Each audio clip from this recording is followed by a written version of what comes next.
பற்றி பேச தொடங்கியிருக்காங்க. அவருடைய கருத்தியல் வட மாநிலங்கள்ல வந்து ஒரு ஒரு அதிருப்தி ஏற்படுத்தும் நினைக்கிறீங்களா? அதாவது பின்னடைவு ஏற்படுத்தும் நினைக்கிறீங்களா இந்தியா கூட்டணிக்கு? கண்டிப்பாக இல்லை.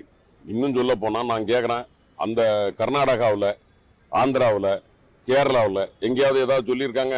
ஒன்றும் கிடையாது. நீங்க சொல்ற வடநாட்டிலேயே மேற்கு வங்கத்தில் எல்லாரும் சனாதனத்தை ஏற்றுக்கிட்டாங்களா என்ன?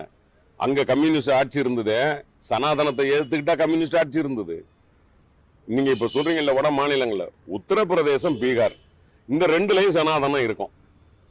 ஏன்னா அந்த சனாதனம் அப்பவுமே கோலோச்சினதுனால தான் அங்க ஒருத்தரும் படிக்கிறது இல்லை. அவங்களுக்கு அந்த அறிவு இருக்கிறது இல்லை, வாழ்க்கையை பற்றிய ஒரு பகுத்தறிவு இருக்கிறது இல்லை. அங்க ஒரு சின்னது இருக்கலாம். அந்த ரெண்டும் எங்களுக்கு பெரிய பின்னடைவை ஏற்படுத்துவதில்லை. मित्रों नमस्कार, सुधीर पांडे पूर्वांचल के यूट्यूब चैनल पर स्वागत है, अभिवादन है, अभिनंदन है। आज बात करेंगे पुनः तमिलनाडु के डीएमके पार्टी के मुख्य प्रवक्ता, जो सबसे बड़ा प्रवक्ता है वहाँ का, वह यह बोल रहा है कि यूपी और बिहार में मूर्ख रहते हैं। यूपी और बिहार के लोग मूर्ख हैं, इसीलिए वो सनातन धर्म का पालन करते हैं। वह किसी पार्टी की बात नहीं किया, यह भी नहीं कहा कि भारतीय जनता पार्टी वाले हैं या किसी दल को, सीधे पूरे उत्तर प्रदेश और पूरे बिहार को वो कह रहा है कि उत्तर प्रदेश और बिहार में मूर्ख रहते हैं और वो सनातन धर्म का पालन करते हैं। अब आप बताइए क्या कहना चाहिए इस पे? आपके मन में कौन सी भावना उठ रही है? और ये इंडिया गठबंधन के मुख्य संयोजक हैं, कांग्रेस के बाद दूसरे नंबर की पार्टी है, जिसके प्रवक्ता अभी बेटा ने जो कहा वो आपने सुना कि सनातन धर्म को नष्ट कर देना चाहिए, अभी अभी आपने सुना। अब उसका मुख्य प्रवक्ता कह रहा है कि उत्तर प्रदेश बिहार में जो सनातनी हैं, जो सनातन धर्म को मानते हैं, वो सब मूर्ख हैं। अरे अब बताइए, अब इस तरह का वातावरण, यह लालू यादव और नीतीश कुमार और यह आरजेडी और जेडीयू के जितने लोग हैं, उनको थोड़ी भी शर्म आती है कि नहीं? थोड़ा भी ज़मीर बचा है कि नहीं? एक बार समझा दें या एक बार बता दें। इसका जवाब अब उनके साथ जाके भोजन किया जाएगा, उनका केक काटा जाएगा, उनका बर्थडे बनाया जाएगा। जो गाली देगा पूरे बिहार को, जो गाली देगा पूरे उत्तर प्रदेश को, और पूरे सनातनियों को जो गाली देगा, जो मार के ख़त्म कर देने की बात करेगा, पूरे सनातन को मिटा देने की बात करेगा, उससे इतना प्रेम क्यों है इनको? कल तो मैं सीधे सीधे कह रहा हूं, कल तेजस्वी यादव भी इसको जस्टिफाई कर रहे थे। उनके कहने का यही मतलब था। मेरे अब क्या बताऊं, अब मैं बताइए, वो मूर्ख, वो खुद मूर्ख हैं। वो दिखा रहा है कि हम बहुत डेवलपमेंट वाले हैं। वही बात आई जो मनीष कश्यप ने बार बार इस मुद्दे को उठाया, वही बात अब जस्टिफाई कर रहे हैं वो, कि बिहार पिछड़ा है, देखो ये सनातनी लोग पिछड़े हैं। इसके लिए कौन जिम्मेदार है? तेजस्वी बाबू। वो जो बिहार को पिछड़ा राज्य और सबसे बकवास लोग रहने वाले, और अपने आप को तमिलनाडु को विकसित और अपने आप को बहुत बड़ा विद्वान और बहुत पढ़ा लिखा और बहुत होशियार और बहुत प्रतिभाशाली, वो कह रहा है सीधे सीधे। किसको कह रहा है? और जो स्टालिन का प्रवक्ता है, स्टालिन का बेटा है, सब कुछ करता है, उसके साथ आप जाके केक काटते हैं, उसके बर्थडे में बैठ के गर्व मनाते हैं, वो आपके सबसे अच्छा दोस्त है। ये होती है दोस्ती। जो पूरे बिहार को गाली दे, पूरे उत्तर प्रदेश को गाली दे, पूरे मैंने देश के जो लगभग 40% आबादी है उसको वो खुलेआम गाली दे रहे हैं बैठ के, भद्दी। हमारे जो रामकृष्ण की धरती है, जिसके वंश से आप भी आते हैं, नीतीश कुमार भी कहते हैं लवकुश हम राम के वंशज हैं, और उनको आज पूरे स्टालिन का ये तमिलनाडु में बैठ के गाली दिया जा रहा है, और आप लोग चुपचाप कान में उंगली डाल के और तेल डाल के और मजे ले रहे हैं। मैंने कोई आपकी माँ बहन करे और आप आनंद लें, कोई आपके घर में घुस जाए, आपकी इज्जत लूट ले और आप उस पर ताली बजाएं। ये बिहार और उत्तर प्रदेश के लोग क्यों शांत हैं भाई? समझ में नहीं आ रहा है। रोज गाली दिया जा रहा है, रोज कुछ ऐसा वक्तव्य आ रहा है, रोज ये बताइए अब इनके साथ क्या करना चाहिए? एक्चुअल में ये करना ही यही चाहते हैं कि किसी तरह से क्षेत्रवाद, हमेशा जो तमिलनाडु की राजनीति रही है वो इसी आधार पर रही है। दोगले लोग हैं, वो सही बात है। बागेश्वर बाबा ने बहुत सही जवाब दिया इनको कि ये रावण की नाजायज औलादे हैं,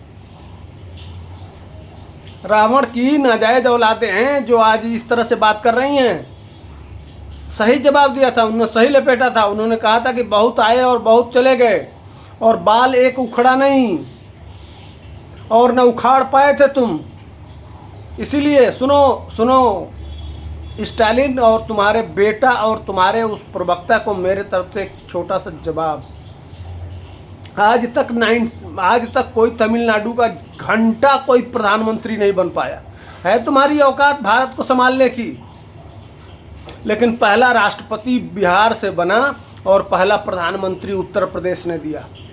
और नाम गिनाते चलूं, जितने प्रधानमंत्री हुए उसमें सब 80% प्रधानमंत्री हमने दिया, सिर्फ उत्तर प्रदेश ने दिया।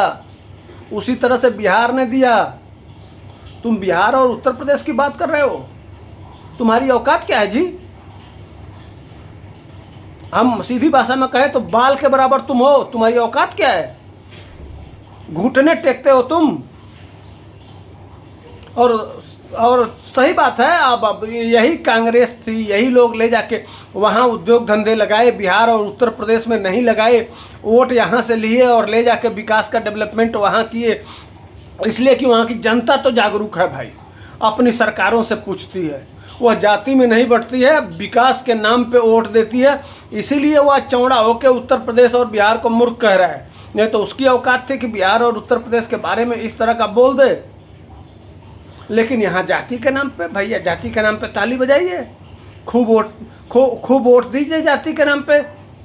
वो कह रहे हैं कि हमने जाति के नाम पे वोट नहीं दिया, हमने विकास के नाम पे दिया, इसलिए हम फैक्ट्री लगवाए और तुम हमारे वहाँ काम करने आते हो, तुम हमारे नौकर हो और तुमको भागा भागा आना पड़ता है हमारे पास काम धंधे के लिए। इसी बात को लेके वो मजाक की बिहारी, वही जो लेबर जाती है ना वहाँ काम करने के लिए, उन्हीं को कि देखो हम तो तुम्हारे वहाँ काम करने नहीं जाते हैं, लेकिन तुम हमारे वहाँ काम करने आते हो। ये लालू यादव और नीतीश कुमार जी, खासकर तेजस्वी बाबू, आप तो बिहार बहुत रटते हो। आप सवाल पूछोगे कि नहीं तमिलनाडु से? क्या मजबूरी है भाई? आपके पास है कौन सी मजबूरी? इसलिए कि मनीष कश्यप की गिरफ्तारी करा दिया, यही मजबूरी थी।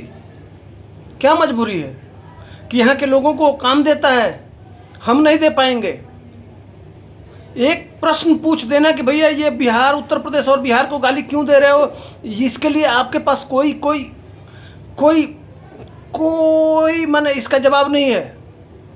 इतना जमीर गिर गया है, इतना बिके हुए हैं, इतना डरते हैं स्टालिन से कि आप उनके बेटे से और उनके प्रवक्ता से एक सवाल नहीं हो रहा है आपसे। ये बिहार की राजनीति है। ये आप डरे हुए हैं, मोदी डरा हुआ है। आप किससे डरे हुए हैं? एक चंगू साहब तमिलनाडु का मुख्यमंत्री, उसके डर से आपकी फटी पड़ी है। नीतीश कुमार आपकी फटी पड़ी है। लालू यादव गर्दन दबाने के लिए, मोदी का गर्दन दबाने के लिए तो कह रहे थे। स्टालिन के बेटे की गर्दन कब दबाएंगे? उसके प्रवक्ता का जो सीधे कह रहा है उत्तर प्रदेश बिहार में मूर्ख रहते हैं। आप भी मूर्ख हैं लालू यादव जी, नीतीश कुमार आप भी मूर्ख हैं, तेजस्वी आप भी मूर्ख हैं। उसका गर्दन कब दबेगा?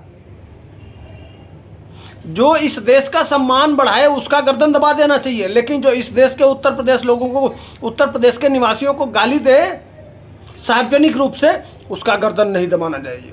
है ना दोगलापन। लेकिन करना क्या है? जाति के नाम पे वोट तो मिलेगा ही, गाली नहीं। अगर थूक के चटवा लिया जाए, आपको 100 जूते भी पड़ जाए तो भी आपको कोई फर्क तो पड़ता नहीं है। यह गाली देना ही है, ये चटवाना ही है, ये जूता ही मारना है। जो सीधे सीधे कह रहा है कि देखो हम तुम्हारे साथ भी हैं, तुमको गाली भी दे रहे हैं, तुम कुछ नहीं कर पा रहे हो, उसका घंटा टेढ़ नहीं कर पा रहे हो, वो बातों से कह रहा है, संकेतों से कह रहा है। ये है तुम्हारी औकात। हमारी जो उत्तर प्रदेश के और उनको ये गाली दे रहे हैं, उसके पीछे यही लोग हैं, लालू यादव, तेजस्वी यादव, नीतीश कुमार, मुलायम सिंह, ये इंडिया गठबंधन वाले। अब तक बजा दिए होते